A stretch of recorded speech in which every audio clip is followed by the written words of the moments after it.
दादा ते लाडकी बहीण योजनेत आमच्या ताईचं नाव घालायचं जरा. अरे तू आलास परत. तुझी बहीण या योजनेत बसत नाही बाबा. तुझी बहीण आणि दाजी आता लंडनला स्थायिक होणार आहेत, माहिती आहे आम्हाला. तरीच मी सांगाल तू राहायच तर राहावा लंडनला, खरं लगेच जाहीर करू नका म्हणून. तू त्या चहलच्या बायकोला सांगितलं असणार, त्या शानीला लगेच चहलला सांगितलं असणार, आणि चहल काय हायच गावभर करायला. धक्कादायक बातम्या द्यायची सवयच लागल्या तुम्हाला. अगं ताई रडू नको ग ताई, चुकून आवाज वाढला माझा. नाही म्हणजे 1500चा विषय आहे ना. नाही म्हटलं तरी 1500 मध्ये पोरांच्या हस्ताक्षर आणि कराटे क्लासची फी तर निघत्या. सॉरी माफ कर मला, रड नको कर तू.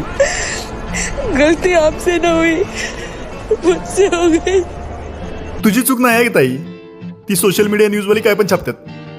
परवा त्या राष्ट्रीय लग्नात पांडे भाऊनी जरा लिटल मागितली, तर आज त्याच्यामुळे तिची कॅप्टन्सी गेली असं छापले. या न्यूज पोर्टल्स वाल्याच की लई खानखान शिव्या यायला तोंडात आता माझ्या.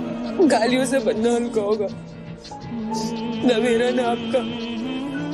पण तुझा यो भाऊ तुझा भार हलका करणार. मला काय आयडिया सुचल्या. लाडकी बहीणसारखं आता लाडका भाऊ योजना पण निघाल्या. 10,000 मिळणार आहेत मला. दाजीसनी 6,000 मिळतील. 12वी पर्यंत शिक्षण झालं ना त्यांचं. पण त्याचं टेन्शन घेऊ नकोस. मला जे 10,000 मिळणार आहेत त्यातले 1,500 मी तुला देणार. आणि पोरं जेव्हा जेव्हा कोल्हापूरला येतील तेव्हा त्यांच्या हातावर 100 रुपये ठेवणार. हा खरं लंडनला गेल्यावर आम्हाला विसरायचं नाहीये. मेरी बहना है